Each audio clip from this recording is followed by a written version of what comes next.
Ahora sí, estamos grabando y un segundito. Ahora sí. Ya le damos el paso a la expositora que va a impartir la sesión del día de hoy, que es María Teresa Baquedano. Ella es psicóloga de la Pontificia Universidad Católica de Chile. Tiene un magíster en psicología psicodinámica, diagnóstico, intervención e investigación de la Universidad de Barcelona. Profesional con más de 10 años de experiencia en terapia preparatoria en Centro de Asistencia a Víctimas de Atentados Sexuales CABAS, y actualmente se desempeña como supervisora de Centro de Atención Reparatoria Integral CARI de Cernamed, trabajando también en docencia y consulta particular. Bueno, sin nada más que agregar, le damos el paso a María Teresa para que inicie con la exposición del día de hoy y que tengan una excelente jornada. Muchas gracias, Daniel. Bueno, bienvenidos, bienvenidas a esta instancia. Como Daniel lo señaló al principio, asociado a este concurso que va a haber, este sorteo para participar del curso que se va a dar en abril, esta es una pincelada ya de lo que va a ser un poco ese curso. Em, Tenemos poquito tiempo, así que pensé en poder transmitir cosas centrales respecto a la develación. Ahí dejo abierta la invitación para que nos podamos encontrar en ese otro curso donde podremos tener más tiempo para poder dialogar, conversar y profundizar también quizás en elementos mucho más prácticos respecto al ámbito de la develación. Así que también anticipar que hoy día mi objetivo es poder transmitir lo esencial, ya de que efectivamente pueda despertar en ustedes mayor inquietud por saber más, hacerse preguntas, ya, porque no vamos a poder responder todo hoy día, ya. Así que eso es como un poquito para el manejo de las expectativas. Em, Como Daniel decía, al finalizar de la presentación vamos a dar un ratito para algunas preguntas, ya como les decía, tratar de ser lo más concretos y como bien un poco como que dejar espacio para que todos puedan dar algunas preguntas, comentarios también. Y con esta invitación, ¿cierto? Que tenemos este curso donde podemos ya trabajar mucho más en profundidad respecto a esta temática de la develación, los protocolos de denuncia, y en especial en ese curso vamos a ver elementos de la primera acogida, ¿ya? Pero hoy día les traigo algo interesante en relación a este concepto de la develación en casos de abuso sexual y sobre todo poder transmitir la importancia que tiene este proceso, ¿ya? Esta instancia, esta fase. Para iniciar, la segunda lámina, Daniel, por favor. Para empezar, quise traer de dónde viene la palabra develar, ¿ya? Un poco tomando el origen de lo que significa. Develar viene del vocablo latino develare, que puede traducirse como quitar el velo, ¿ya? Hay algo ahí que cae, hay algo que de alguna manera se destapa de eso que estaba en algún momento oculto, ¿ya? Y que hasta entonces resultaba desconocido para otros, ¿ya? Quiero decir que es un hito, ¿ya? Sobre todo hay que pensar cómo se usa esta palabra, esta noción en el ámbito del abuso sexual, ya teniendo en cuenta que la mayoría de las situaciones de abuso sexual ocurren en el ámbito intrafamiliar, sobre todo cuando hablamos de infancia y adolescencia, y que está sujeta a una dinámica, ¿ya? Por lo tanto, hay muchos factores que van a influir en que estas experiencias abusivas queden silenciadas. Por lo tanto, que ocurra la develación, que un niño, una niña, un adolescente tome la decisión de quitar el velo de eso y transmitírselo a un otro, no es una situación obvia ni es algo simple, sino que es parte de un proceso, ¿ya? Cómo aparece esta decisión, ¿cierto?, de mostrar a un otro esta verdad, ¿ya? Que es una verdad, ante todo, subjetiva. Ese es un término central de lo que vamos a presentar hoy día, pero también quiero unirlo a otra palabra que me parece muy importante a tener en cuenta frente a la develación. La siguiente, Daniel, que tiene que ver con la palabra confianza, ¿ya? ¿Por qué? Porque develar, en la mayoría de los casos, vamos a ver que hay distintos tipos de develación, pero nos vamos a encontrar nosotros desde nuestras disciplinas, desde los distintos ámbitos de trabajo, que podemos recibir develaciones. Hay un niño, una niña, un adolescente que tomó la decisión de decirnos algo, ¿cierto? De convocarnos a nosotros, a nosotras, a conocer qué es lo que hay detrás de este velo. Y eso es un acto de confianza. es una nueva oportunidad para un sujeto de volver a confiar en un otro. Y es súper interesante este concepto de confianza que viene, ¿cierto?, de la unión del prefijo latino cum y del verbo fidere, en donde se traduce como fiémonos conjuntamente. Es decir, cuando pensamos, ¿cierto?, en una revelación, es que hay alguien que está haciendo un acto de confianza hacia un otro, y que no solo implica a aquel que va a hablar, sino que ese acto de confianza está convocando también a un otro, en una respuesta, en una escucha, ¿cierto? En el fondo, en una posición respecto a lo que va a hacer o no con esto que se le está confiando. Por eso es que se plantea que esta confianza, esta noción de confianza, es un pacto sellado entre dos partes, ida y vuelta. Es recíproco, es dialéctico, en donde hunde las raíces de una promesa recíproca. ¿Ya? Entonces, lo primero que hay que poder entender de los procesos de revelación o de las instancias de revelación que vamos a recibir y que muchas veces nos convocan emociones, nos conmocionan, nos paralizamos, nos pasan muchas cosas también a nosotros como receptores de estas verdades, ¿cierto? Es que estamos implicados en ello, ¿ya? Y por eso valoro un montón y cantidad de gente que está acá, porque también me da la impresión de que se sienten como, que está esta noción de responsabilidad frente a las revelaciones, ¿cierto? No es solo algo que alguien dijo, sino que cómo operamos frente a estos dichos, sobre todo cuando hablamos de infancia. Eso es como lo primero. Y este concepto de confianza me parece muy importante, como les decía, porque es una nueva oportunidad que tiene un sujeto ya de reparar algo en relación a esta relación con un otro, ¿ya? Sabemos que las dinámicas abusivas tienen distintos efectos, provocan un daño, un impacto y que van a afectar distintas áreas de un sujeto. Pero también se ha visto que un elemento central asociado al daño tiene que ver con lo vincular y tiene que ver con la confianza. Entonces, esto ya en sí mismo, cómo nosotros hacemos esta recepción, va a ser un acto reparador en sí mismo, ¿ya? Eso es como lo primero que quería señalar para introducirlo de hoy. La siguiente, entonces, vamos a entender por revelación, como les decía, ¿cierto?, como el proceso por el cual el abuso sexual es conocido por personas ajenas a la situación abusiva, ¿ya? Es decir, no solo tiene que ver con que el niño haga manifestaciones, que tenga algún síntoma, sino que efectivamente hay un otro que toma noticia acerca de que ese niño, esa niña, ese adolescente está sufriendo un tipo de vulneración. Es decir, cae el velo, hay un otro que ve, que es testigo, que se notifica de esta experiencia. Ahí podemos conceptualizar esa situación como develada. Entonces, esta develación es la primera instancia en que esta situación es descubierta o divulgada. Este proceso tiene dos caras centrales, siendo posible la propia develación por parte de una víctima, ¿cierto? Pero también por la detección por parte de adultos, ¿ya? Ahí tenemos cómo hay distintos tipos de develación.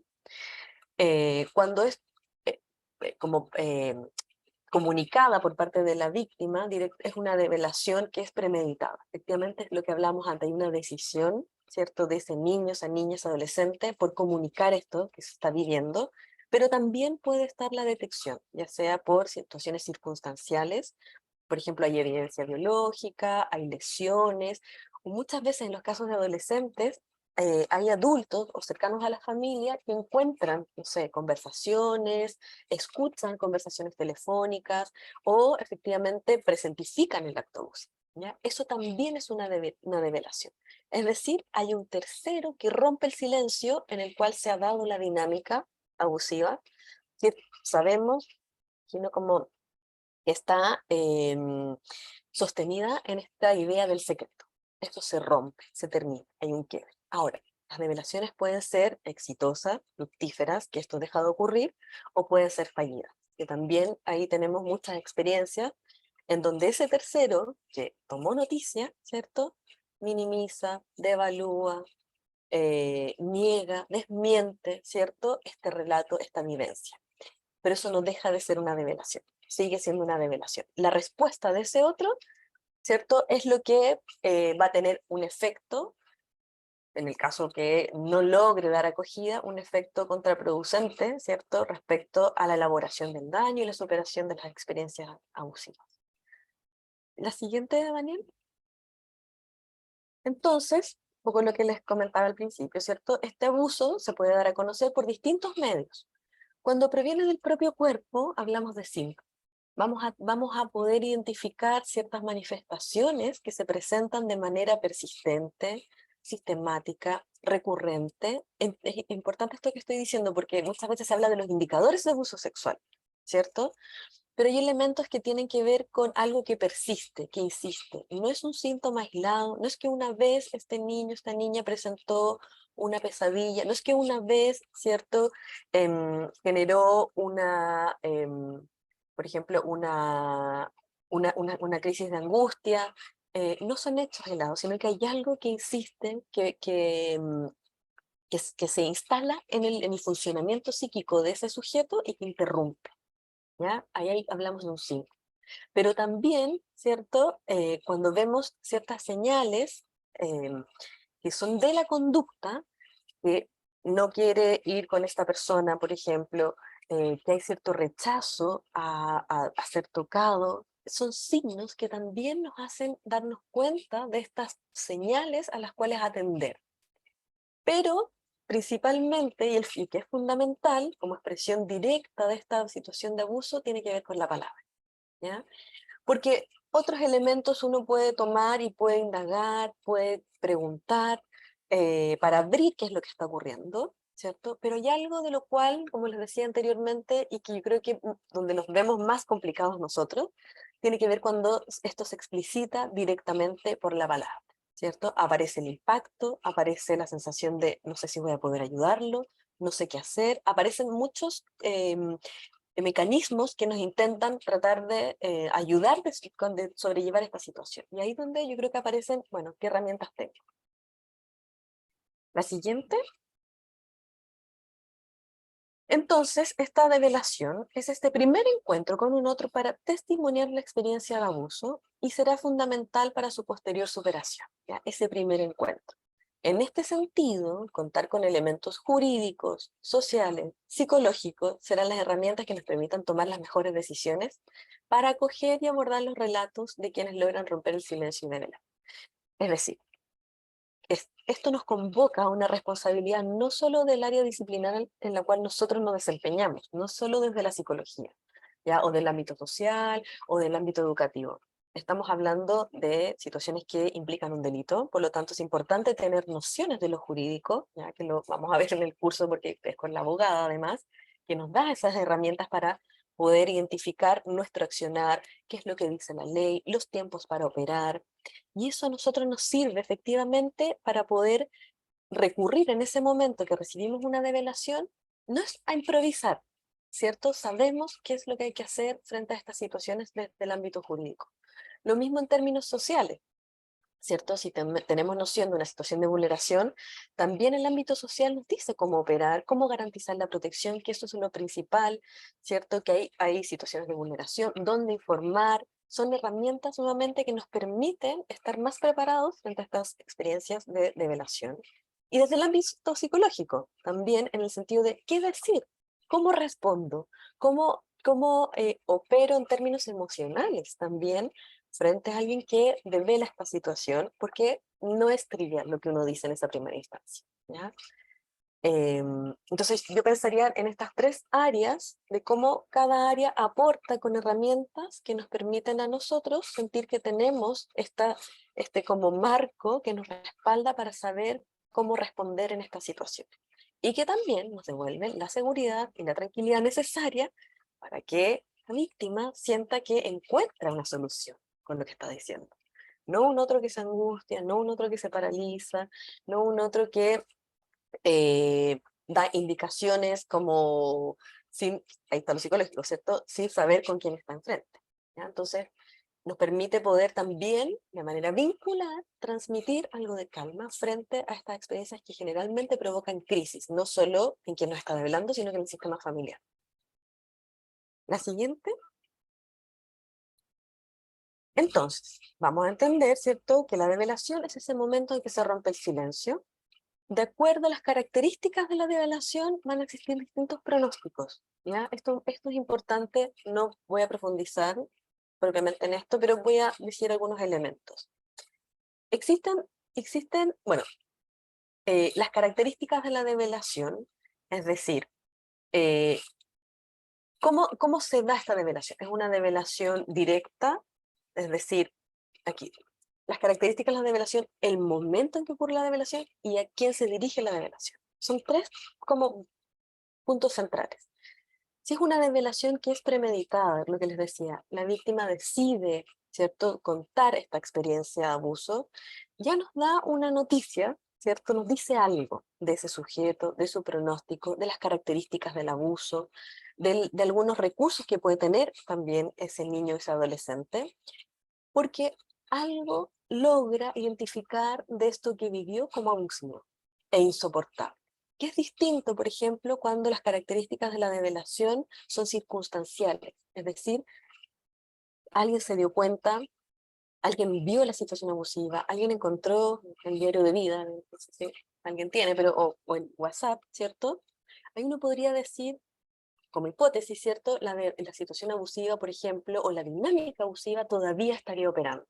El hechizo, el secreto, y estamos en una situación en donde es más complejo aún operar porque no existe la conciencia o la noción como la capacidad de ese niño todavía de identificar o de poder salir de este atrapamiento propio de la dinámica abusiva.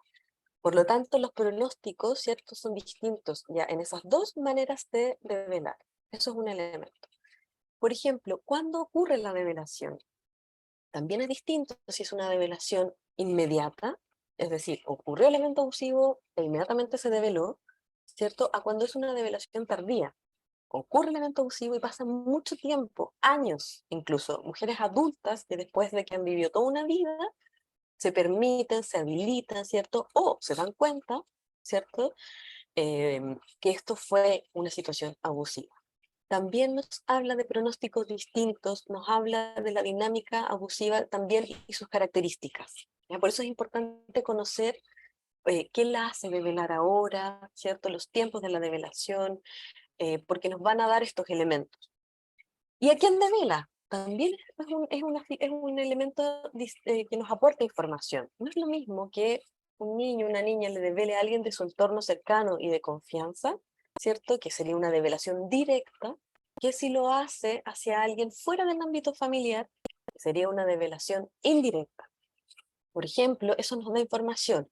Si alguien devela fuera del ámbito familiar, ¿cierto? Una situación de abuso, que por ejemplo es una develación tardía, ¿cierto? Y que es premeditada. Ahí tenemos los tres elementos, ¿cierto? Es decir, un adolescente que va con la psicóloga del colegio y le cuenta que se acaba de dar cuenta a partir de la clase de la charla de sexualidad que hicieron en el colegio, se acaba de dar cuenta que ella sufrió una situación de abuso, ¿cierto? Nosotros inmediatamente podemos entender que aquí hay una dinámica intrafamiliar, que esto va a generar una crisis al interior de la familia, poder despejar los elementos proteccionales que están a la base. Ya solo esos elementos nos permiten ir armando, ¿cierto? Ya, necesito contar con esto, tengo que tener en cuenta, ¿cierto?, que pudiera estar en riesgo aún, sigue en contacto con el agresor. Aquí es distinto si, por ejemplo, llega un adolescente y le cuenta a su madre que el día de ayer fue una fiesta y uno de los chicos, ¿cierto?, comete una situación de violencia sexual hacia ella. Tenemos un escenario completamente distinto, ¿cierto? Hay una identificación temprana de lo abusivo, ¿cierto? Hay una percepción de daño, hay un otro a quien que es fuera del ámbito familiar, y además identifica a alguien de confianza a quien puede reportar esta experiencia. Hay una red de apoyo. Los pronósticos también son distintos, las primeras acciones también van a ser distintas. ¿Ya? Entonces, con esos tres elementos ya podemos ir teniendo cierto un paisaje, un panorama que nos permite ir pensando en las acciones que tenemos que ejecutar. La siguiente, Daniel. Entonces, algunos elementos, ¿ya? Como para ir pensando cómo opera este proceso de la revelación. En general, respecto a la edad, ¿ya? En general, los niños y niñas preescolares presentan mayores dificultades al momento de develar, de hacer una develación explícita, ¿ya? principalmente por elementos evolutivos. Esto es súper importante porque vamos sacando prejuicios, creencias, esta idea de cuando el adolescente dice a los 15 años se da cuenta que lo que hacía su tío era algo transgresor, abusivo, ¿cierto? Y no lo pudo identificar antes, no es, no responde a nada más, ¿cierto? Que hay un elemento central, es que era un niño que no tenía los elementos cognitivos, psicosexuales, sociales, para identificar esa conducta como transgresora. ¿Ya? Entonces, por eso es que los más chiquititos, muchas veces las revelaciones son circunstanciales. Hay un otro que se da cuenta, es a partir de síntomas, son estos signos, son de maneras muchas veces incluso que aparecen como que estuvieran contando cualquier cosa. Solo hay un caso que siempre cuento que es como muy gráfico de esta situación. Un niñito de 5 años que los padres trabajaban, lo dejaban al cuidado de su tío, y mientras estaba al cuidado del tío, este adulto lo invitaba a ver televisión. Y mientras veía televisión, le decía que iban a hacer un juego, y en ese juego efectivamente este sujeto mantenía conductas abusivas con él. La cosa es que, bueno, las contingencias pasan y este tío un día no pudo cuidar más al niño y el padre se queda a cargo de su hijo y el niño invita al padre, le dice, vamos a ver televisión. Y mientras están viendo televisión, el niño le dice que hagan este juego, que es lo que hacen con él. Así se abre. Es una revelación circunstancial. Aquí no hay una intención por parte del niño, ¿cierto?, de expresar esto como algo abusivo. Aparece desde su rutina, lo cotidiano, la dinámica relacional que tenía con este tío, naturalizado y desprovisto de estos contenidos sexuales, que por la situación evolutiva en la que se encuentra, no logra identificar como algo abusivo. Bueno, finalmente a partir de eso es que se produce la develación. Y es interesante además en este caso, que esto es como para otro curso entero, que cuando hacen la denuncia, este sujeto se entera de la denuncia y finalmente termina suicidándose, que eso también hay un elemento como muy recurrente, que los agresores terminan cometiendo este tipo de actos, y este niño tenía un vínculo con ese tío, ¿ya? Él lo quería, tenía una relación de afecto con él. Entonces, lo que dicen los padres, de manera muy intuitiva, luego ahí como que se hacen algunos ajustes en el proceso terapéutico, pero le dicen que el tío está de viaje, ¿ya? Que por eso no lo va a poder ver más. Entonces, el niño cuando pasa un avión, saluda, ¿cierto? Y dice, oye tío, ¿cuándo vas a volver? ¿Cierto? Aparece esto. ¿Qué quiero decir con eso? Que no existe la percepción aún construida o la identificación de que esto que hizo el tío es vulnerador para su desarrollo, ¿ya? Y aparece efectivamente muy mezclado, confundido o entrelazado más bien con los ámbitos amorosos. Y es un elemento central que tiene que ver con la ambivalencia, ¿ya? Es decir, como es una dinámica intrafamiliar que se da de manera recurrente, es posible que convivan, ¿cierto? Más adelante, cuando aparece la noción de lo abusivo, este desagrado, esta rabia, pero también el amor, ¿ya? Y eso es súper importante entenderlo, para no entrar en los juicios, prejuicios, o en esto del horror, también que puede convocar que el niño, que un poco le pasa a la madre, cómo es que lo busca, cómo es que lo echa de menos. Bueno, eso ocurre en la edad. Durante la adolescencia es más probable que los adolescentes lleguen a tocar la puerta, ¿cierto?, de los profesionales con los cuales se desenvuelven y de manera directa expresar estas experiencias de abuso. Y en la mayoría de las revelaciones, cuando los abusos son etapas infantiles, tienden a ser tardías, ¿ya?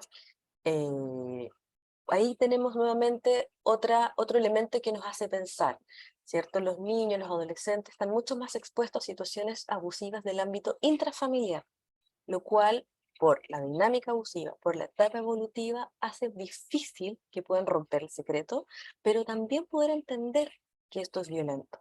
A diferencia, por ejemplo, de una situación de un adolescente o una mujer o un hombre adulto que sufre un evento de violencia sexual fuera del ámbito familiar, por un desconocido, es mucho más claro poder identificar que esto es violento, ¿ya?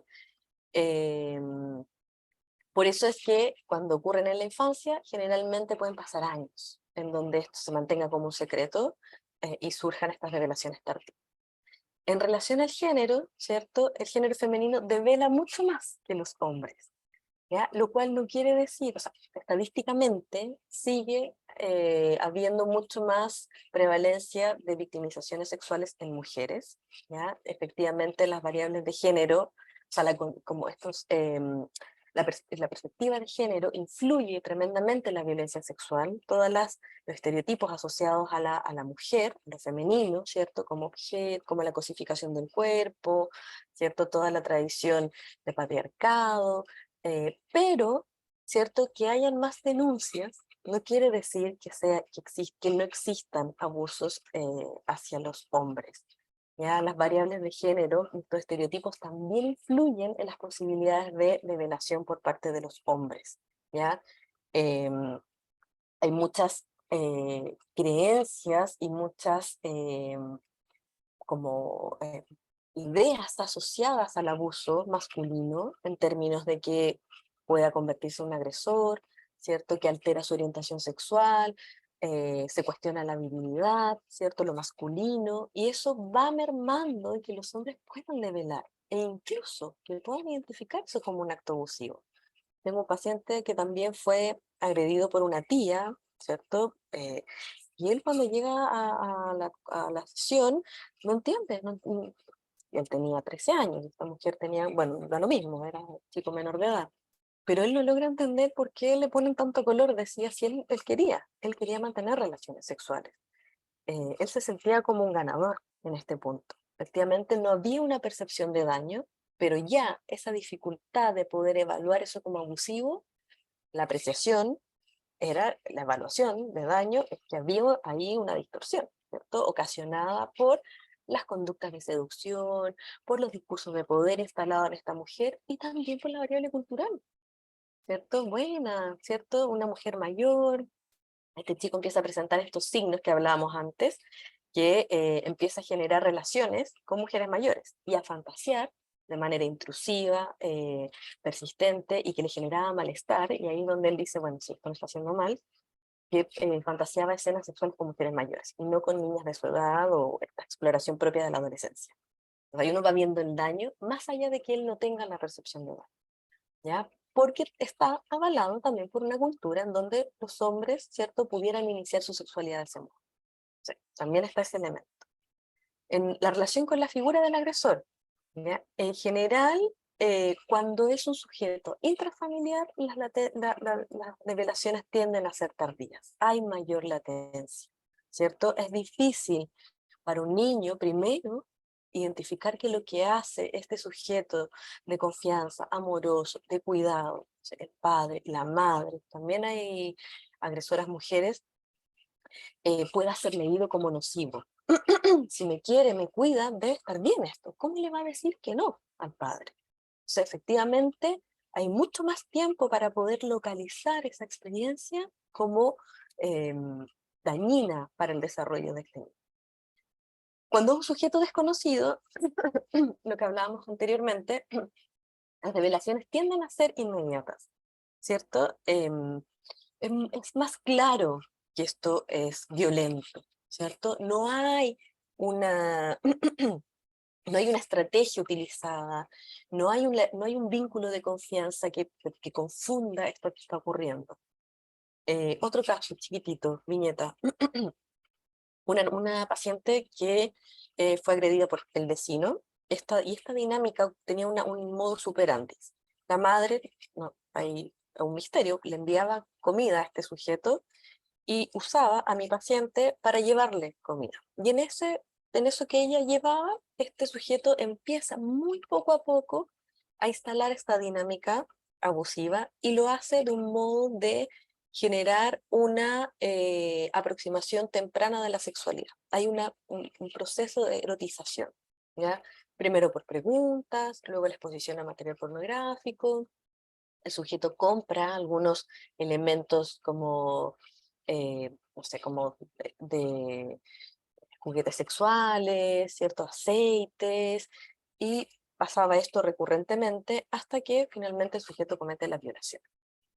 Después de ese evento, mi paciente tenía una hermana un poco más chica que ella, mi paciente era muy inhibida, muy reservada, como muy aislada también, con poca confianza en sus vínculos cercanos, pero su hermana era distinta. Su hermana muy sociable, muchas amigas, nunca se quedaba callada, muy distinta a ella. Y un día la madre, después de que ocurre la violación, la madre vuelve a decirle, lleva esto, y dice, no, no voy a ir. Lo que provoca que vaya la hermana. La hermana va y efectivamente el sujeto intenta abusar sexualmente de ella y ella sale corriendo, sale del lugar, devela la situación de manera inmediata. ¿Qué quiero decir con esto? Bueno, esto trajo un gran daño asociado a la culpa a mi paciente por esta decisión, pero tal vez fue la única manera que ella tuvo para poder romper con esta dinámica, poder salirse de esta situación. Ahora, lo que quiero mostrar con este ejemplo tiene que ver con las develaciones. Tenemos una develación tardía y una develación inmediata, y que ahí se sostiene por el tipo de estrategia de victimización. ¿Cierto? Mi paciente estaba inserta en la dinámica, el sujeto tenía amenazas, hizo una erotización del vínculo en donde ella sentía que participaba, ¿cierto? Por lo tanto se sentía también responsable de lo que ocurría, muy distinto a lo que ocurre con su hermana. Este sujeto va y actúa, y no hay nada aquí que sostenga esa dinámica. Y además, por las características y recursos propios de la hermana de mi paciente. Entonces, es importante también quién es la persona que agrede. Las características del abuso también nos dan cuenta de la develación, en términos que se ha visto por las investigaciones que el abuso o la violación tienden a ser una develación tardía, ¿ya? Eh, es decir, es esperable, es difícil que un niño que haya pasado por situaciones de abuso sexual, una violación, ¿cierto? Lo cuente de manera inmediata, ¿ya? En tanto, la cronicidad de los eventos, aquellos que son crónicos, sistemáticos, reiterados, también tienden a ser develaciones tardías, a diferencia si es un evento único, ¿ya? La estrategia de victimización, lo que hablamos recién, ¿cierto? La utilización del vínculo de confianza y las amenazas tienden a mantener el silenciamiento, ¿ya? A diferencia, mira, esto es interesante, cuando se utiliza la fuerza física o cuando hay lesiones, que es nuevamente un poco lo que les decía, y esto tiene que ver con, no vamos a alargarnos acá, pero no tiene que ver con cómo se inscribe lo traumático, ¿ya? Porque hablamos de situaciones que son, van dejando marcas en el aparato psíquico, van de alguna manera afectando el desarrollo psíquico de los niños, de los adolescentes, y que es interesante porque cuando yo logro localizar una situación, veo la marca, identifico la herida, lo puedo ubicar, ¿cierto? Es mucho más fácil organizarlo e integrarlo, ¿ya? A diferencia de que cuando es algo ambiguo, confuso, donde hay afectos involucrados, es más difícil identificar que esto fue un abuso, que es violento. No, sí, yo creo que está confundido, yo también quise. Por lo tanto, esto del trauma, ¿cierto? Lo que afecta, que en el fondo hay un evento, pero que también está, lo que genera más daño y dificultad, es que está rodeado de otros factores que como que tiñen esa experiencia. No es cualquier persona, ¿cierto? Eh, Quizás yo hice algo, yo mostré, o a lo mejor no me tocó donde yo... No, cuando está la lesión, cuando está el golpe, yo puedo localizarlo y no hay dudas. Eso es un elemento importante en las develaciones. También esta develación busca confirmar, que el otro me confirme que lo que yo estoy diciendo, lo que viví o lo que yo experimento, ¿cierto?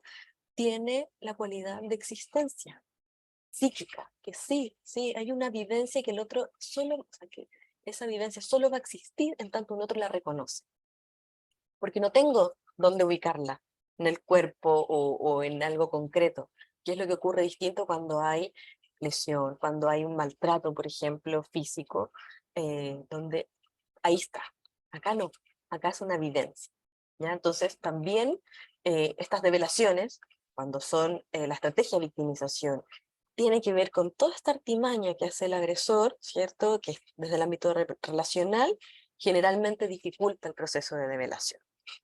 Y la percepción de los padres, que también es muy importante porque nos da pistas de la prevención, ¿cierto? Cuando hay padres muy ansiosos ante el estrés, muy sobreprotectores, disminuye la posibilidad de develación. Estos padres que dicen que nadie te puede tocar, ¿cierto? Tú tienes que resguardar tu cuerpo, es tu responsabilidad, ¿cierto? Que no te pase nunca nada malo. Bueno, son niños. Esto no es responsabilidad de los niños cuidarse de eso, ¿cierto? Tiene que ver con un entorno, con la capacidad de confianza por parte de los padres, con que los niños vayan valorando y registrando sus propias sensaciones de comodidad e incomodidad. Bueno, con montones de otros elementos que no tienen que ver con responsabilizar a los niños de que se cuiden de sí mismos. Y también como de padres que están, que transmiten esto como sentirse sobrepasados frente a situaciones de estrés, de angustia, de crisis. Los niños van a guardar este secreto, efectivamente, para, muchas veces aparece, no ser un problema más para los padres. Entonces, súper interesante la percepción que tienen los niños de estos padres, pero también cómo los padres, ¿cierto?, van revisando estos modos, estas transmisiones, que los niños están ahí muy atentos mirando, de cómo resuelven los problemas, los conflictos, ¿cierto?, o el cuidado. La siguiente, ahora. Entonces, factores que favorecen la develación. Contacto inmediato con el agresor como gatillante. Se ha visto, ¿cierto?, que muchas veces, ¿qué es lo que incentiva una develación? Ha pasado que cuando un niño que ha tenido situaciones de abuso sexual, por ejemplo, llega un momento en donde nuevamente va a ver a ese agresor o tiene que ir a pasar las vacaciones, por ejemplo, puede ser un elemento que habilite a ese niño para decir no más. En el caso de mi paciente, que ella dice no, fue el acto de violación, pero no solo fue el acto de violación, fue que además había llegado su menarquia. Ver de nuevo al agresor no solo tenía el riesgo de la situación de violación, pero también aparece esta posibilidad de embarazo. Y eso es lo que a ella le hace decir que no. Entonces, este encuentro también con el agresor como una situación de riesgo vital físico, también puede operar como algo que habilita para poder develar. Las preguntas por síntomas, conductas y manifestaciones. Esto es súper importante porque muchas veces estamos confundidos en preguntamos o no preguntamos frente a estos signos, ¿se acuerdan? O estos síntomas. O hago la vista gorda con esto. No, se ha visto que preguntar sobre eso puede ser una posibilidad que el niño, la niña o el adolescente sienta que ahí puede hablar, ¿cierto? Esto como que cada vez que viene el tío, como que no quieres sentarte ahí. ¿Qué pasa? Y eso es interesante porque también tiene que ver con lo que rodea a ese niño, cómo favorece, ofrece el contexto para que pueda abrir este malestar, ¿cierto? Y eso implica que uno conoce los que trabajan en los colegios o, bueno, se relacionan con niños en los jardines, están ahí, este niño llegó distinto, ¿cierto? Lo veo más agresivo, tiene estas conductas, se duerme en clase, algo, ir a preguntar, ¿cierto? Dar lugar a eso que hace discontinuidad en este niño que uno tenía más o menos un perfil. Entonces, ir a preguntar, interesarse por saber qué está pasando. También es un contexto que puede favorecer la develación. La influencia de los pares, la socialización. Esto es súper importante y lo vimos claramente con la pandemia. Disminuyó al principio de la pandemia las denuncias por abuso sexual y cuando se levantan las restricciones aumentaron significativamente. ¿Por qué disminuyeron las denuncias? No es que no ocurrió, ¿cierto? Es que los niños quedaron desprovistos del eje social tan importante que es lo que permite también, como dice acá, las develaciones. No solo porque hay un tercero que observa, que ve, y que puede introducir así como, oye, eso no está bien, ¿cierto? Sino que también el contacto con otros. Muchas veces estas develaciones ocurren cuando hay conversaciones, por ejemplo, entre los mismos niños y ven que, los hermanos no hacen eso, no le dan besos en la boca con lengua a las hermanas, y eso habilita también para decir, bueno, ¿qué está pasando?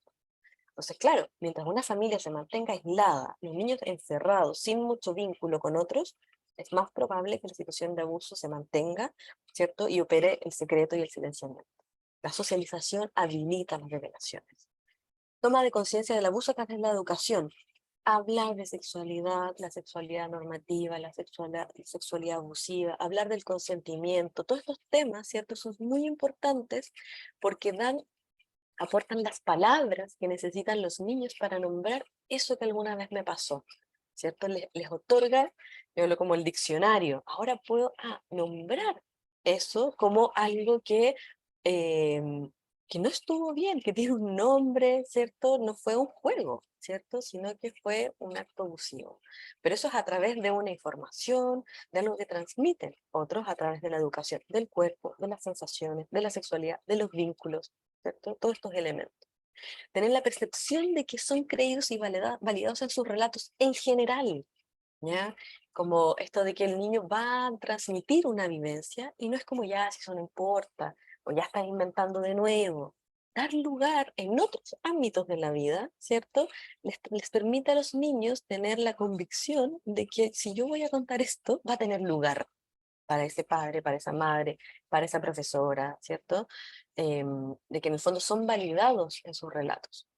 eh, Conversar sobre temas íntimos y compartidos. Esto también es súper importante. En estos momentos como de complicidad, de confianza, de intimidad, darse espacios para eso también es una instancia donde los niños sienten que pueden decir esto que es muy difícil, que no sé, no es en el mall, ¿cierto? Es quizás antes de dormir, es en algún momento haciendo alguna actividad y preguntar cómo te sientes, cómo te tratan, cómo te va con los amigos, cómo te cae el profesor, dar lugar a lo personal que habita en ese niño, interesarse por eso, también es un contexto en donde los niños evalúan y que pueden ahí decir esto que es tan difícil. Otro factor importante y muy recurrente que habilita las revelaciones es cuando surge como modo de proteger a otros. Es decir, voy a develar porque si no, este sujeto va a agredir a mi hermano también, ¿cierto? Una forma de interrumpir y que este sujeto con estas características salga del entorno familiar. Y esto es lo que nos convoca también nosotros como profesionales. Si alguien nos cuenta, por si le decía lo de la confianza, y de la responsabilidad y la implicación a lo que nos convocan, es que si alguien nos cuenta esto es para algo, ¿ya? No es para quedarnos impávidos o como contener, es para hacer algo, ¿ya? Hay una necesidad de ayuda, hay algo que genera malestar, se busca un alivio, ¿cierto? Entender qué es lo que está pasando, por algo es que nos cuentan y muchas veces es para obtener esta ayuda, ¿cierto? Y poder detener la situación. O sea, si lo están contando es para que hagamos algo, ¿ya? La siguiente, Dani. Entonces, estos tres elementos. Poder, cómo aparecen las revelaciones cuando hay una oportunidad, ¿ya? Que tiene que ver con estos elementos que les comentaba antes, ¿cierto? El contexto, ¿cierto? Hay información, se da la oportunidad para poder decir esto. Cuando hay un propósito, un para qué, quiero detener esto, ¿cierto? Quiero cuidar a otros, se identifica, el niño logra identificar que esto que yo voy a decir se va a traducir en un acto. Y la conexión afectiva. Por eso hablaba al principio de la confianza, es decir, con quién se habla, quién se le dirige. Tiene que haber una conexión. Es decir, el niño tiene que poder identificar, si no hay nadie, bueno, vemos estas revelaciones que ocurren en edades muy adultas, ¿cierto? Porque no se encontró esa conexión en donde alguien lo vio y dijo, algo te pasa. Eso es una conexión, ¿ya? Y eso efectivamente tiene que ver con los vínculos que se establecen no solo en lo familiar, sino que estamos acá como actores sociales también, y que estamos viendo, estamos atentos también a lo que va pasando con la infancia. La siguiente, entonces, barreras. ¿Qué nos dificultan las revelaciones? La escasa información. ¿Ya? Esta idea estereotipada de que las agresiones son perpetradas por extraños y que tiene que haber violencia física, ¿cierto? Toda esta idea hace que los niños estén inseguros de si considerar su experiencia como algo abusivo. ¿Cierto? Sobre todo si de alguien de confianza, no, yo me tengo que haber equivocado, o en realidad quizás todos se relacionan así. No, y esto es súper claro, la falta de información perpetúa los abusos sexuales, ¿cierto? Hay cosas que los adultos no pueden hacer con los niños, ¿cierto? Y esto tiene que ser un discurso transversal. Los sentimientos de responsabilidad, culpa y vergüenza. y es parte de la dinámica abusiva, ¿cierto? Pero si tú querías, tú me buscaste, ¿cierto? A la niña de 5 años. Y también este sentimiento de vergüenza, porque hay un cuerpo, ¿cierto? Hay una estimulación también que ocurre por parte del agresor, que va aplastando, ¿cierto? Esta subjetividad, este malestar, y que el niño se va adaptando también a esa dinámica. La poca apertura y preparación de los adultos para dar apoyo y escuchar, ¿cierto? Estas experiencias, como el miedo a que la madre se va a romper, se va a deprimir, ¿cierto? No lo va a poder soportar. El miedo a no ser creídos o malinterpretados. Todo esto lo vamos a ver más en profundidad en el curso, porque está la pregunta como, ¿estás segura? ¿No te habrás confundido? Esos son inmediatamente como la caída, ¿cierto?, de este intento de buscar ese reconocimiento. El temor al cumplimiento de las amenazas del agresor también, ¿cierto? Que efectivamente aparece como esta imagen omnipotente, todopoderosa, y que, bueno, dificulta que el niño pueda atravesar este fantasma gigante que es el agresor. Y los efectos en la familia, claramente. Mi mamá no va a poder trabajar, va a tener que o buscar otro sustento económico, o efectivamente mis hermanos se van a quedar sin padre. Todos estos elementos también que el niño se siente responsable, ¿cierto? Al momento de pensar en hablar acerca de lo ocurrido. La siguiente, entonces. Como les decía, la develación es un proceso, no es algo que ocurre en el ámbito psíquico de un día para otro, ¿cierto? Sino que se va dando de manera progresiva. Hay una primera fase que tiene que ver con esto. El niño tiene que primero reconocer que está viviendo o inserto, que vivió una situación abusiva. Así que es muy difícil que esto, es el primer paso, ¿cierto? Tomar conciencia de lo que se vivió, poder encontrar las palabras para nombrar esta experiencia, ¿cierto? Para que, como segundo paso, ¿cierto?, pueda dirigírselo a alguien. Y además, que exista un otro con quien se confía para poder contar lo sucedido. Y, entonces, claro, en la primera fase me doy cuenta de esto, logro atravesar esa barrera y eh, la vergüenza, la culpa, todo lo que vimos anteriormente, y voy a develar directamente a alguien. Es la segunda fase, ¿cierto? Decírselo. Y luego viene una tercera fase que tiene que ver con el impacto de esta develación, que tiene que ver con las consecuencias de haber contado, los efectos que va a tener esto que se dijo a uno. ¿Ya? Tiene esos elementos que se van dando, que en el fondo engloban este proceso de la develación y que es lo que uno intenta abordar en una primera acogida. La siguiente. Entonces, ¿cierto? Por lo tanto, se propone entender la develación como un proceso interactivo, ¿ya? En que los niños deben tomar conciencia, darse cuenta de estos elementos, pero que también consideran la relación con los otros adultos, y la reacción de estos adultos puede influir en decisiones posteriores a la develación. O sea, es importante esa reacción, ¿cierto? Porque también va a determinar las consecuencias de esta tercera fase.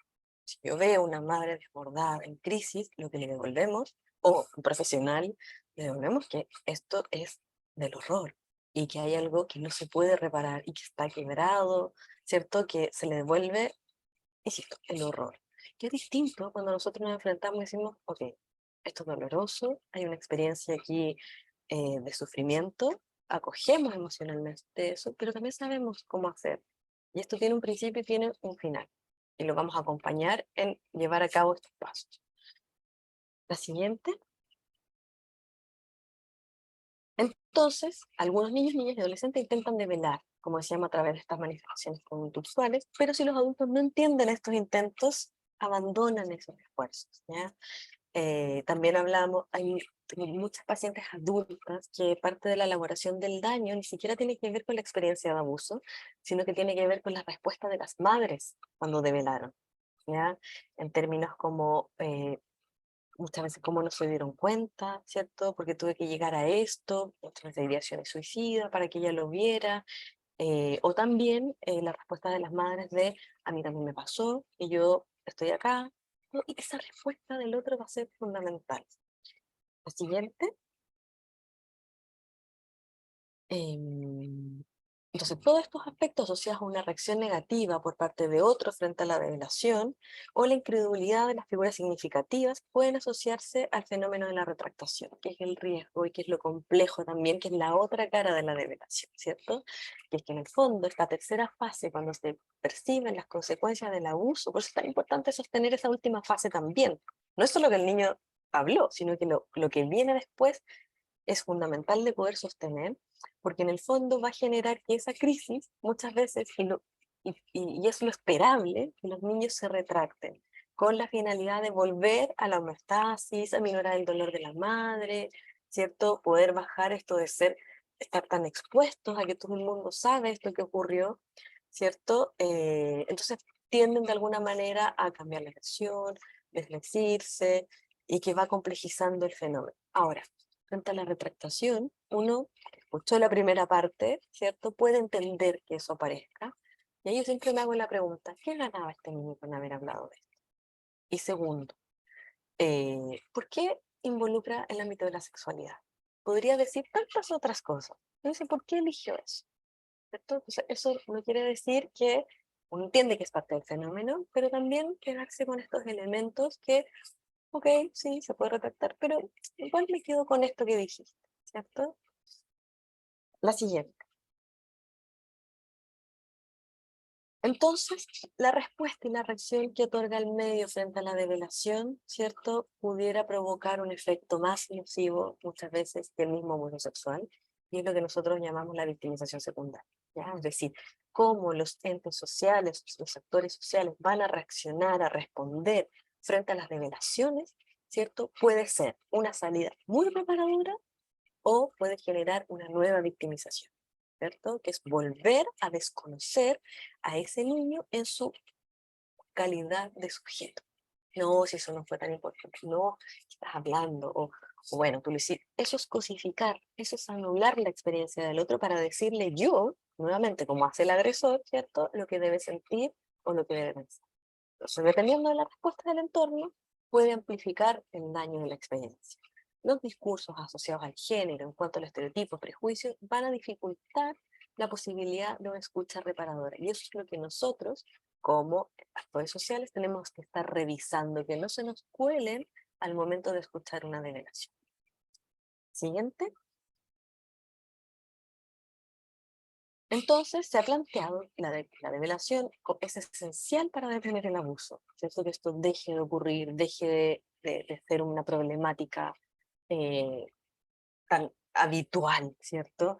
Disminuir las consecuencias negativas inmediatas y a largo plazo asociadas a la experiencia de las víctimas, la develación, ¿cierto? Para poder iniciar intervenciones legales, terapéuticas y que contrarresten las consecuencias. Es decir, una develación también habilita a un sujeto a acceder a la reparación, a la elaboración, a poder abordar los efectos de esta experiencia, ¿cierto? Vemos mujeres muy dañadas con vidas sobreviviendo, ¿cierto? Toda su vida hasta que deciden develar y que por fin pueden acceder a un tratamiento y poder revisar esta historia, integrarla, elaborarla, ¿cierto? Para que no interrumpa más en su funcionamiento. La importancia de conocer las revelaciones radica en que gran parte de los casos, al no haber evidencia física, revelaciones de los niños son evidencia central en los procesos judiciales. Esto también lo vamos a ver en el curso, que en el fondo uno tiene todo este fantasma de lo jurídico como una victimización sexual, o sea, secundaria, revictimización, pero también puede ser un acto muy reparador, ¿ya? En la medida que el testimonio tiene lugar y que permite que esto salga del secreto, del silenciamiento, y sobre todo los adolescentes, se han visto en investigaciones, que les otorga el sentido de poder ayudar a otros. Y eso también es muy reparador porque los saca del lugar pasivo y los vuelve agentes también de la superación del abuso propio y de otros. La siguiente, entonces, breve, así solamente como algunos elementos. La reparación comienza cuando una persona busca ayuda en la red, ¿cierto? Ya en un otro. Empieza con ese primer encuentro que es la revelación. Entonces, algunos elementos así muy cortitos, ¿cierto? Promover un espacio contenedor y seguro. No es menor dónde vamos a escuchar esto, ¿cierto? Hay que ser muy claro desde el comienzo, ¿cierto? En el lugar en el que estamos, cuáles son los objetivos de este lugar, los límites de la confidencialidad, es decir, para qué estamos, cuál es lo que me va a contar, o lo que me está contando, ¿cierto? Em, Hay un modo cómo reaccionar, cómo accionar frente a esto, ¿cierto? Y cuáles son las limitaciones. Por ejemplo, que un adolescente en un contexto de colegio nos cuenta una revelación y diga, no le cuente a mi mamá, esto va más allá de mí, ¿cierto? Hay una ley que dice que esto tenemos que hablarlo con tu mamá. Podemos elegir si quieres contárselo tú, yo lo cuento yo, contamos todos, pero hay un punto, ¿cierto?, en donde hay un marco que sostiene, ¿cierto?, mi función.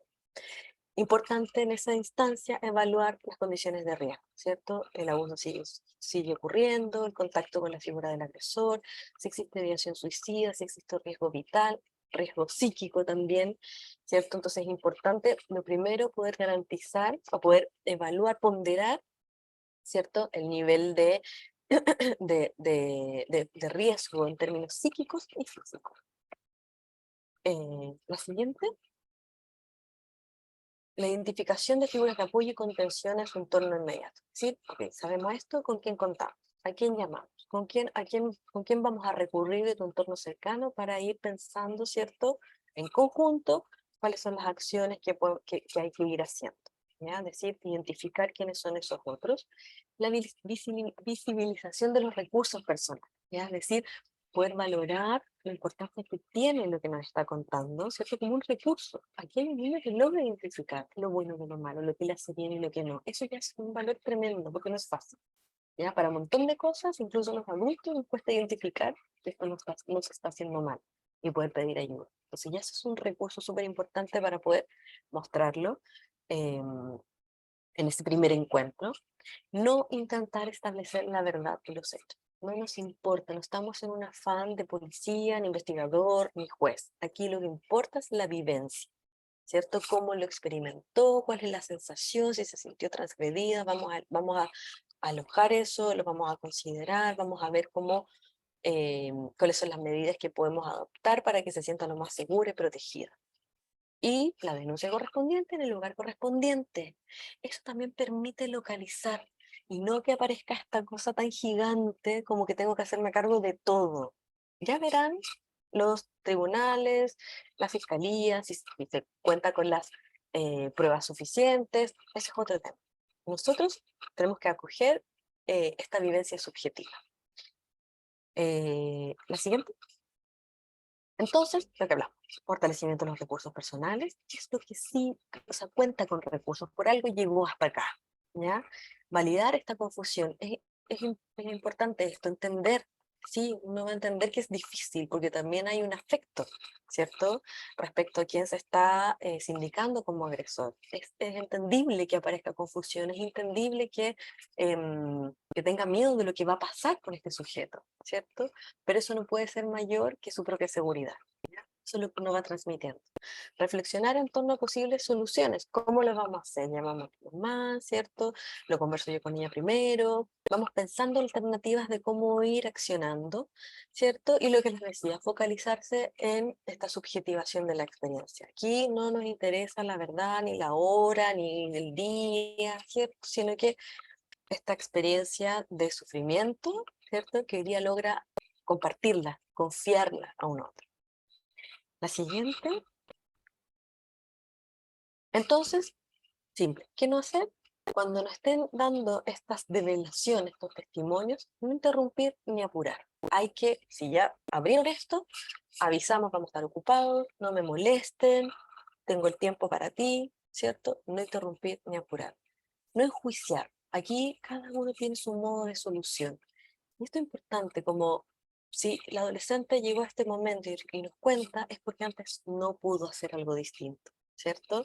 Entonces, no vamos a poner nosotros lo que debería haber hecho o podría haber hecho de otra manera, ¿cierto? Si hizo esto es porque es lo que pudo hacer. El tema culpar, ¿cierto? Esto, bueno, deberías haber hablado o lo mismo, ¿cierto? No tiene que, aquí hay un solo culpable, con nombre y apellido muchas veces, en el mejor de los casos, ¿cierto? que comete este acto de transgresión y violencia, ¿ya? Dar consejos, ¿ya? Esto, bueno, yo lo haría, o a mí una vez me pasó. Aquí no estamos para contar nuestra historia personal, estamos obviamente para ir pensando con lo que el niño, la niña, el adolescente, la adulta nos trae respecto a su vivencia. Y aquí es como quiere que lo vayamos haciendo, pedir constantemente el consentimiento. Esto no tiene que ver con nosotros y nuestra vida personal y lo que a nosotros nos ha resultado. El otro es otro. No presionar a tomar decisiones, ¿ya? Con los niños hay decisiones que las vamos a tomar nosotros como adultos, ¿ya? No está, no está en tomar decisiones en términos de cambiarse de casa, cambiarse de colegio, contar al colegio. Ya veremos qué pasa con eso. Hoy día es garantizar lo fundamental, que es la protección física y psíquica de este niño y el reconocimiento de la vivencia, esos elementos. Entregar indicaciones confusas. Si no sabemos, decimos, déjame, dame un tiempo, déjame averiguar, ¿cierto? Voy a ver, voy a conversarlo con alguien, vengo enseguida, pero si no sabemos, no sabemos. Y está bien y lo voy a averiguar. Sé cómo resolver este no saber, pero no voy a estar diciendo vaya para acá o primero en realidad vamos a informar aquí, después no, vamos, no. Yo creo que es lo que les decía antes, cómo mantenemos esta posición también un poco de calma, de seguridad. Hay cosas que no las vamos a saber seguramente, no vamos a inventar ahí. Podemos decir, ¿sabes qué? Tengo dudas, déjame preguntar, vengo enseguida y resolvemos. Porque si no, efectivamente eso se transmite de que esta conmoción de lo que yo acabo de decir, ¿cierto? Tiene hasta confundida, descolocada a la persona que me escucha. Forzar a contar lo que sucedió. No necesitamos datos, no necesitamos detalles, ¿cierto? Lo que nos importa es lo que pueda y quiera decir. La siguiente, eso. Ah, ya, bien. Un poquito pasada.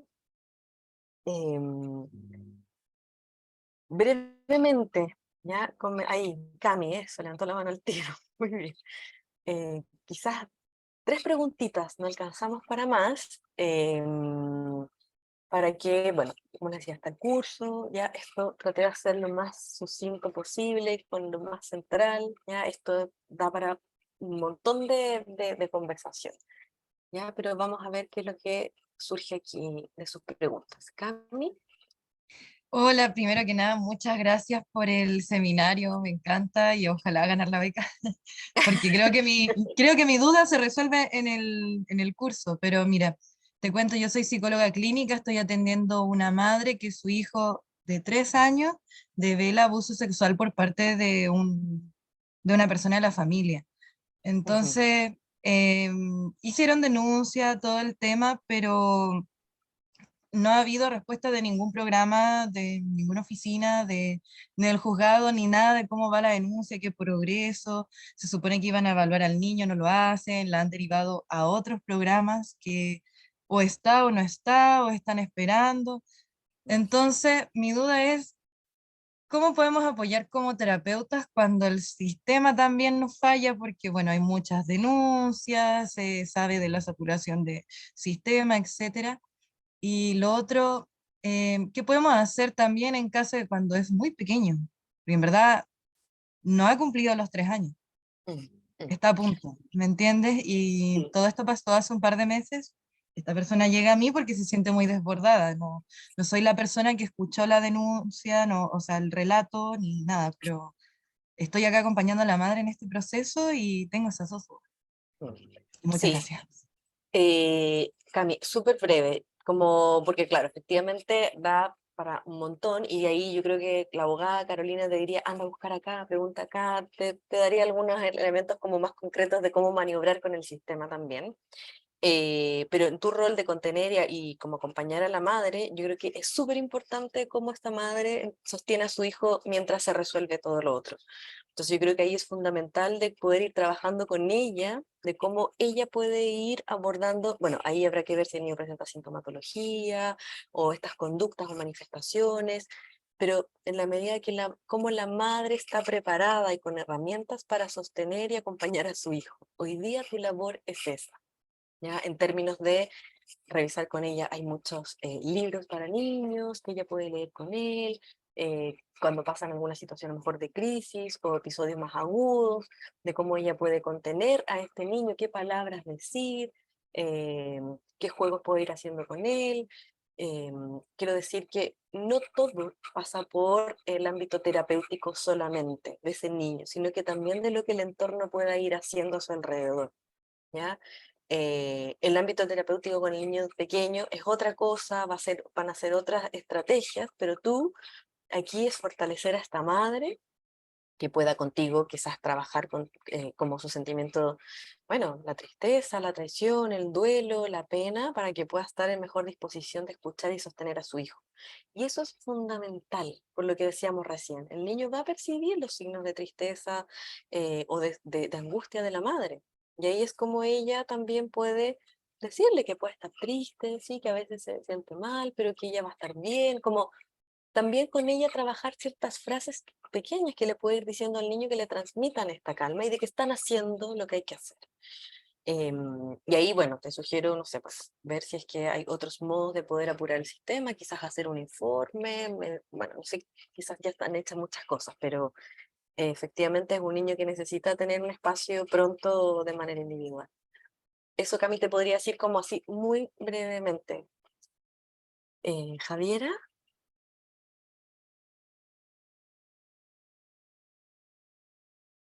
Javiera. Ahí. ¿Aló? ¿Se me Ahí escucha? sí. Sí, sí, sí. Hola, buenas noches. Quería agradecer por su seminario.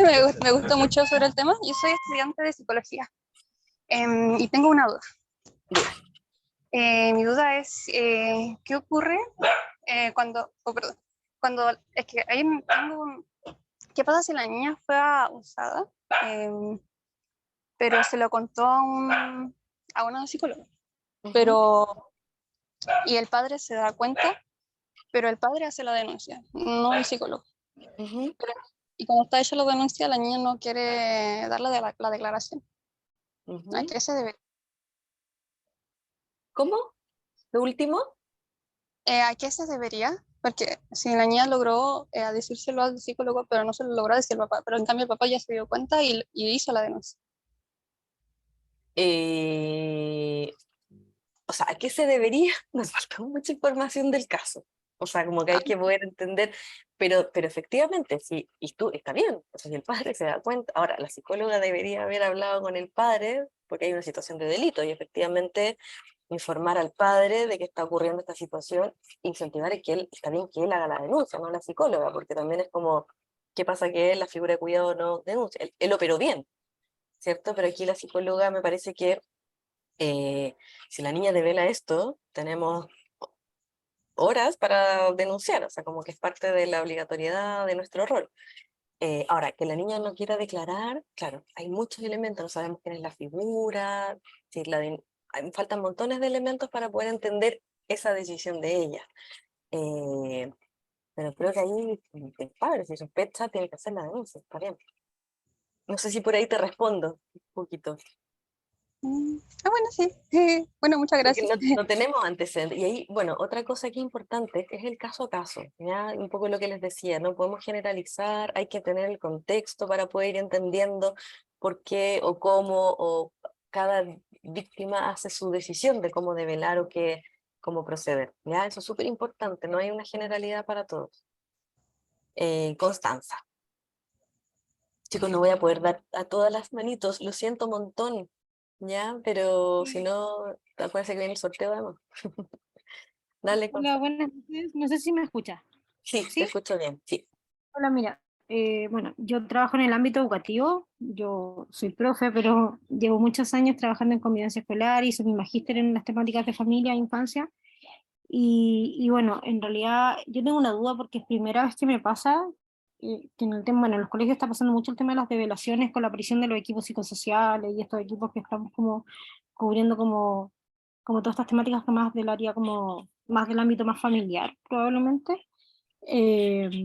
Y por ejemplo, ahora me surge una duda porque dentro de la develación, que nosotros tenemos claro el tema de la denuncia, las horas y todo, Pero claro, en el caso a caso, me pasa que la última develación que tuvimos, el agresor falleció, entonces, Mm, está fallecido. Entonces, me pasa que ahí me surge la duda si qué tan reparador es hacer la denuncia cuando, claro, un proceso legal no va a existir y ujú. el proceso legal además es súper, queramos como con la nueva ley de la grabación, etcétera y todo, igual es súper revictimizante porque Sí. es un proceso que dura más de 2 años. O sea, yo me he cambiado de colegio y me siguen llamando por un colegio que se denuncia hace 5 años atrás y los procesos siguen abiertos. Entonces, me surge esa duda, si el abusador está fallecido, ¿es necesario hacer la denuncia o necesariamente mejor hacer una medida de protección que abra como o active redes más de apoyo y de reparación, más que más bien desde el área investigativa? Esa es como mi duda.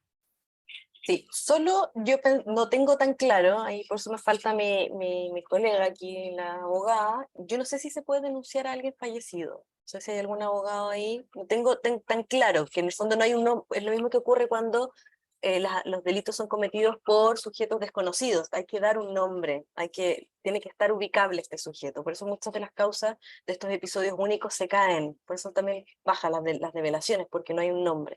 Entonces, efectivamente, en términos penales, me da la impresión de que no sé si se puede hacer esa como denuncia o ese curso, y además, más allá de eso, me hace mucho sentido lo que tú dices, o sea, ¿para qué?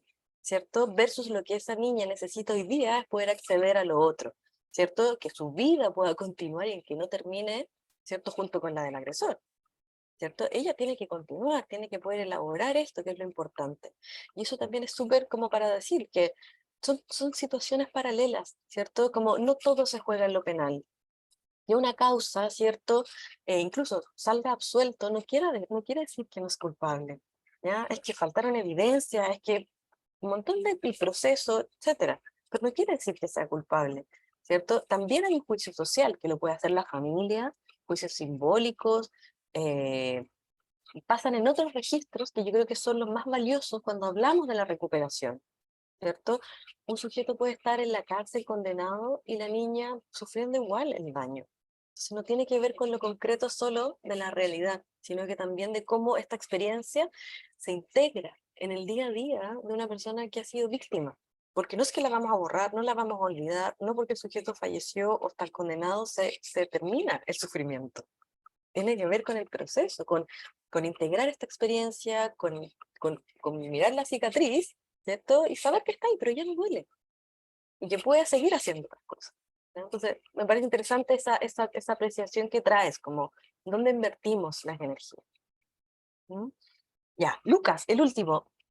Solo antes de terminar, las que tienen manitos, si quieren, escriban sus preguntas en el chat. Daniel, si después tú me haces llegar el chat las preguntas, yo las voy a tener en cuenta en el curso, por si nos vemos ahí. Se las voy a compartir también a Carolina, porque no las voy a poder leer ahora, pero veo por ahí cosas súper interesantes.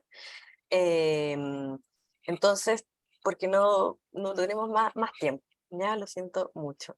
Lucas, lo último. Hola, ¿se escucha? Sí, un poquito más fuerte. Ya. ¿Se me escucha mejor ahí? Ahí sí, sí. Ya, mi duda igual, bueno, yo soy psicólogo pie y este es como ya mi primer año trabajando en una escuela y igual tengo como la preocupación por un caso que fue hace como 1 o 2 semanas, de una develación, de una pequeñita, que ya se hizo la denuncia y todo, pero me preocupa el cómo acompañarla, sobre todo porque parece que por parte de la familia como que no hay mucho apoyo para ella, de hecho es como más como que quieren esconder el tema. Mm, Y no sé cómo puedo hacer yo para no provocar una revictimización si interfiero o tampoco interferir con la investigación. ¿Qué se puede hacer para acompañar a la pequeñita? Esa mm. es mi duda. Sí, bueno, ahí es un poco lo que hablamos recién, ¿cierto? Como esta primera acogida, que en el fondo está asociada a la tercera fase que veíamos de la develación, que tiene que ver con las consecuencias. Ahora, yo lo primero que despejaría ahí, Lucas, es que si esta niña está derivada a algún centro, ¿ya? Es decir, como pensando en los plazos, poder investigar si ella va a poder tener un espacio propio de terapia en donde pueda ir elaborando, ¿cierto?, esta experiencia. Si no hay, bueno, tratar de apurar eso con Tribunal de Familia, que pueda ingresar, que puedan dar una fecha, y efectivamente, si tú tienes la posibilidad de poder acompañarla semanalmente o de una manera quizás como más atento, poder hacerlo, pero efectivamente es un acompañamiento, no es un trabajo clínico, es estar disponible. Es que si ella tiene una crisis pueda recurrir a ti, que pueda ella ir abriendo cosas o planteando cosas, ¿cierto? Tú ayudarla en cosas muy concretas a reorganizar su vida y sus emociones. No implica necesariamente abrir. Yo creo que aquí hay una confusión también, como esto tiene que ver con la terapia. No es que uno habla de la escena o del abuso, ¿ya? Se trabaja con los efectos, y los efectos son súper cotidianos, desde cómo se siente con las compañeras, desde que no ha podido, por ejemplo, no sé, pasar de nuevo por el mismo lugar, o que ahora está más callado, se siente como es, con eso uno trabaja y con eso uno puede hacer mucho en el día a día, como, como que trata de acompañarte con alguien, no es necesario abrir, sobre todo en tu función hoy día, que es acompañarla en este momento de crisis hasta que se instala en un proceso donde sí, ahí va a trabajar esta temática, pero mientras tanto hay cosas muy concretas que ella necesita resolver de su día a día. ¿Cómo vuelve a tratar de no perder su vida, la normalidad, de que ella pueda encontrar en el espacio del colegio un refugio donde si se siente mal, si vienen recuerdos, si se siente angustiada, pueda ir, ¿cierto?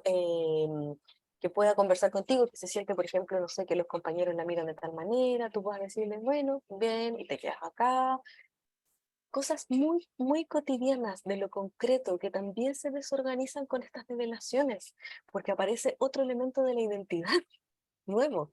Hay una cosa súper súper importante. Una revelación también implica que uno hace entrar algo nuevo de uno, lo dice con uno. Tengo una paciente, una mujer adulta, que me cuenta su situación de abuso sexual siendo muy niña, está muy angustiada, era como si, bueno, el trauma tiene eso, que es como opera, aparece como si estuviera pasando en ese momento, ¿cierto? Como es atemporal. Entonces, que ella me dice, no quiero nombrarlo, porque nombrarlo lo hace real. Y eso significa que es algo más de mí. Entonces, claro, una revelación es un catatismo, porque es ahora mirarme con esto también. Entonces, sí, hay cosas que va a hablar en su terapia, pero también hay cosas concretas de la vida que tiene que resolver con este elemento que ella hizo que entrara también. Entonces, claro, ¿quién soy yo ahora? Y ahí uno puede decir, bueno, tú eres más que eso.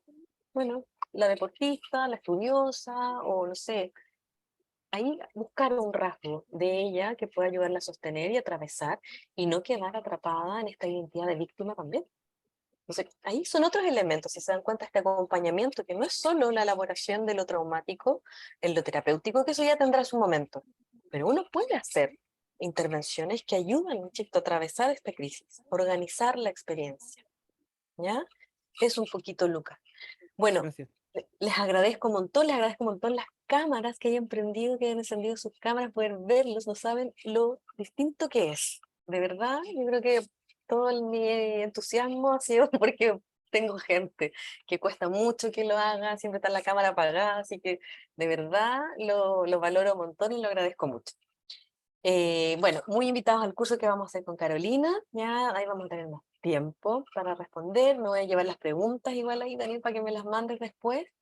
Em, Así que eso, un gusto, y transmitan, difundan, ya saben, hablar de la revelación, esto tiene que ser una responsabilidad de todos, y que, y que circule, es la única manera. Bueno, un abrazo, que estén muy bien. Muchas gracias, María Teresa, te pasaste por esta charla. También Chao, les quiero dar las Daniel. gracias. Ay, que estén bien, buenas noches. Les quiero dar también las gracias a todos y a todas ustedes por estar aquí a las 9:25 de la noche, un día viernes. Harto ánimo. Les voy a comentar que voy a parar la grabación, ya estamos ok con eso.